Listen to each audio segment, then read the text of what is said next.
안녕하세요. 교대역 정창래 변호사입니다.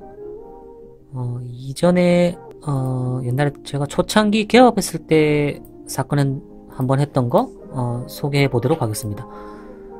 제가 처음에는 남부지방법원 앞에 법인 형태로 한번 개업을 했었던 적이 있었습니다. 지금은 이제 서초동에 있는데 사건은 잠깐만요. 볼륨을 좀 줄이고. 사건은 폭행, 직장 선후배 사이에서 폭행을 당해서 이로 인해서 이제 입원 치료도 하고 통원 치료도 하고 상해 진단을 받은 위자료 청구 사건이었습니다. 제가 이전에 유튜브 처음 시작할 때 손해배상, 전자소송 설명하면서 손해배상 종류에 대해서 잠깐 언급을 했었던 적이 있을 겁니다. 손해배상에는 이런 이제 폭행 상해 사건은 기타로 들어갑니다. 손해배상 기타. 그래서 이건 줄여서 손배기 사건이라고 하고, 지금은 뭐 전자소송에서 전자의 형태로 바로 입력도 가능하지만, 제가 설명의 편의를 위해서 이렇게 한글 파일 형태로, 종이 형태로 이렇게 한번 보여드리도록 하겠습니다. 이런 형식은 법률구조공단 서식 사이트에서 쉽게 찾을 수 있다고 설명을 한번 드렸습니다. 그래서 원고 적고, 원고는 다친 사람이죠. 대리인 적고, 피고는 이제 상대방, 우리 쪽 원고를 때리거나 폭행하거나 상해를 가한 사람이 되겠죠. 그래서 청구 취지는 총 금액을 일단 정해야 됩니다. 취지와 아래에 원인은 취지가 큰 부분이고 원인이 세세한 부분이라고 생각하시면 될 것 같습니다. 그래서 이 청구 취지는 항목이 나누어지지 않습니다. 그냥 총액, 내가 청구하고자 하는 금액 총액을 먼저 적고, 이 손해가 발생한 날, 그러니까 상해, 맞은 날이죠. 상해를 입은 날부터 5%, 20% 이렇게 지급하고, 소촉법이 개정이 되기 전에는 20%였기 때문에 20%라고 적혀 있고, 지금 15%로 되어 있죠. 그래서 소장을 받는 날까지는 5%, 이 판결 나고 나서 실제로 다 갚는 날까지는 20%. 이렇게 돈을 지급하라고 적는 형식이고, 1,000만 원은 사실 짧은 기간에 상해를 입었다고 해서 1,000만 원 다 받아낼 수 있는 건 아니기 때문에 이거는 약간의 일종의 상징적인 의미의 청구 금액이라고 생각하시면 될 것 같습니다. 그래서 소송 비용은 피고의 부담, 이제 지급을 안 할 수도 있으니까 1심 판결 나면 가집행도 할 수 있다 라는 문구를 이제 부과해서 판결을 구합니다. 이런 식으로 이제 진행이 됩니다. 자, 아래 청구 원인을 보겠습니다. 이거는 어떻게 이 손해가 발생을 했냐. 손배기 사건에서는 이런 이제 소장의 형태가 많이 정형화되어 있기 때문에, 교통사고 사건도 마찬가지고, 책임의 발생은 이 사건이 어떻게 발생했느냐, 이 날짜에 원고하고 뭐 같이 일하던 회사에서 뭐 어떤 이유로 싸우다가 맞아서, 요런 부분은 보통 진단서, 상해 진단서에 그 문구가 많이 나오죠. 얼굴을 때렸다거나 뭐 바닥에 넘었다거나. 이건 피해자의 진술에 이제 근거해서 나오기 때문에 피해자의 말을 이제 상담을 하면서 그대로 적거나, 혹은 상대방이 처벌을 받았으면 벌금을 내거나 처벌을 받았으면 해당 판결문의 문구를 가져오거나, 그렇게 기재를 하면 됩니다. 이 부분은 진단서에 있죠. 향후 28일간의 치료를 요하는 뭐 경추부염자. 사실 이제 법조인들이 의사나 어떤 전문적인 의학 지식이 있는 사람은 아니기 때문에 이 부분의 의미는 이제 대략적으로만 알면 되겠습니다. 뭐 염자는 삔 거, 좌상 뭐 다친 건데, 어떻게 구체적으로 다쳤는지 의사가 아닌 이상 좀 정확히는 알 수 없기 때문에, 이런 거는 뭐 네이버 검색을 하거나 대략적인 의미만 좀 알고 있으면 소송 진행하는 데는 큰 이제 무리는 없습니다. 보통 이 부분은 이제 진단서나 그 의뢰인이 가지고 오는 그 소송 자료가 다 있기 때문에 그대로 가져다가 하시면 됩니다. 그래서 이런 상해를 입어서 뭐 입원도 했고 통원 치료를 받았다. 그래서 뭐 위자료를 포함해서 배상할 책임이 있다. 자, 요렇게 기재를 하고, 그럼 이 범위가 중요하겠죠?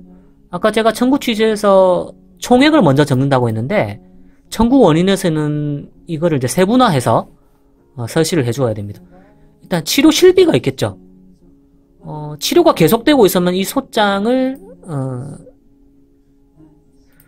접수하는 시점까지 들어간 비용, 얼마만큼이 들었습니다. 이 손해가 일단 들었고, 일실수입이라는 것은 내가 다치지 않아서 정상적으로 근무를 했거나 일을 했더라면 벌 수 있었던 금액. 이 사람은 직장인이었기 때문에 월 평균 급여가 200만 원이었고 3주간은 입원해서 아예 가지를 못했고 일주일간은 병원 왔다 간다 하고 또 일을 못했으므로 일수 수입은 이 정도 됩니다. 한 달간이니까 뭐 요런 식으로 진짜 계산해서 적으면 되겠죠. 그리고 위자료는 사실 위자료는 산술적으로 계산하기가 좀 어려운 부분이기 때문에 이거는 소송을 많이 하다 보면 대략적으로 좀 정해지는 금액이 좀 있을 수가 있습니다. 그래서 제가 아까 1000만 원 적을 때도 이 1000만 원을 다 받을 수는 없겠지만 일반적인 요 정도 상해 사건에서 한 이 정도 청구를 하면은 500만 원 정도 청구하면은 판사의 재량 범위 내에서 일정 정도 이제 인정을 해주는 형태로 이제 소송이 진행되기 때문에 이 부분은 뭐 크게 중요하게 생각하지 않으셔도 됩니다.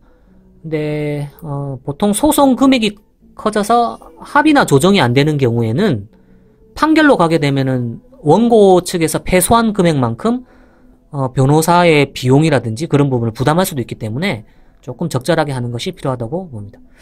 그래서 결론은 청구 취지를 다시 한번 이제 하는 건데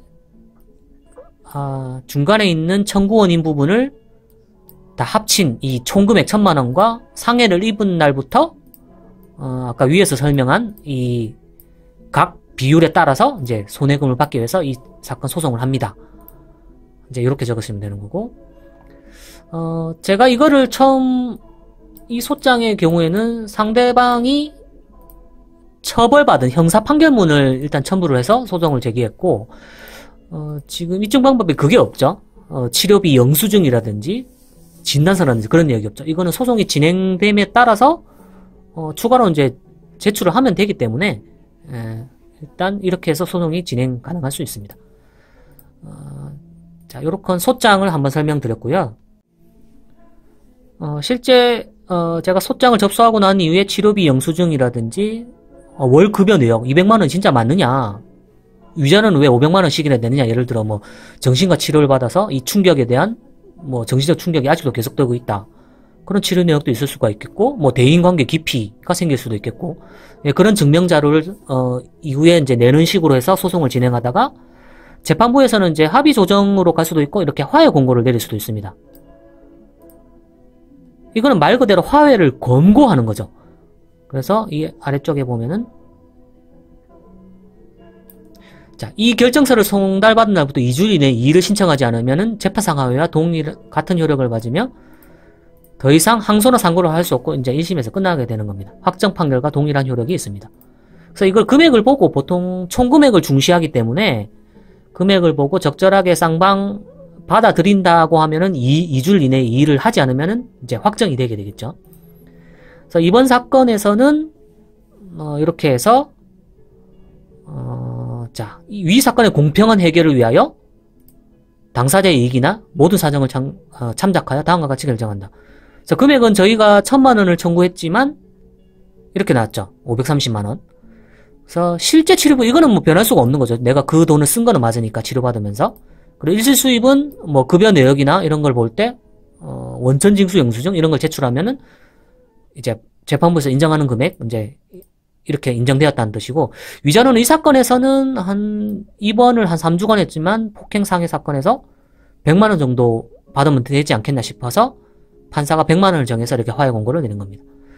그래서 이 금액을 지급하지 않으면은 미지급한 그런 다음 날부터 연 20% 이렇게 지연선원금 이자가 나온다는 뜻이고, 보통 화해 공고나 합의 조정은 나머지 청구를 포기한다. 아까 저희가 1000만 원 청구했으니까 여기 나오는 530만 원을 초과하는 470만 원 청구하지 않는 걸로, 그리고 소송 비용도 상대방한테 청구하지 않는 걸로 이렇게 이제 결정하도록 화해 공고는 보통 이런 식으로 나옵니다. 그리고 청구 취지는 제가 소장 낸 그대로 이렇게 나오는 거고, 자, 화해 공고에 대해서 효력은 제가 설명을 드렸습니다. 그래서 이번에는 제가 폭행 상해를 당한 손해배상 사건 중에서 기타 사건 설명을 한번 드렸습니다.